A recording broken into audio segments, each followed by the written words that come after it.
ओरॅकलनं थोडं versioning system आधी वेगळं केलं होतं, आता नंतर वेगळं केलं. जावा 8 नंतर त्यांनी काय केलं, हे पॉईंट वगैरे काढून टाकलं, सरळ मग जावा 9, जावा 11 असं म्हणायला. पण पहिलं कसं होतं, ॲक्च्युली सिस्टीममध्ये 1.8 आणि म्हणताना रिलीज करताना ते जावा 8 असं म्हणायचे. त्यामुळे कन्फ्युजन व्हायचं डेव्हलपर्स. तर मला काय सांगायचं याच्यामध्ये, इंटरव्ह्यूसाठी आपण काम करतोय बरोबर, इंटरव्ह्यू परफेक्ट झाला पाहिजे. तर त्याच्यामध्ये जावा 8 असं जास्त बोललं जातं.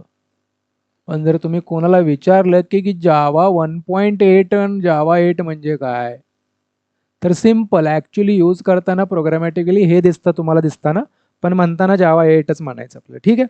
पण तिथून पुढे कन्फ्युजन दूर केलेलं आहे जावा टीमनी, की बाबा जावा हे पॉईंट वगैरे आम्ही म्हणणार नाही. आम्ही डॉक्युमेंटेशनमध्ये पण फॉर एक्झाम्पल आता स्टेबल व्हर्जन जावा 25, तर डॉक्युमेंटेशनमध्ये पण जावा 25 म्हणतात आणि तुम्हाला प्रोग्रामॅटिकली पण मार्केटिंगमध्ये पण जावा 25 दिसतं.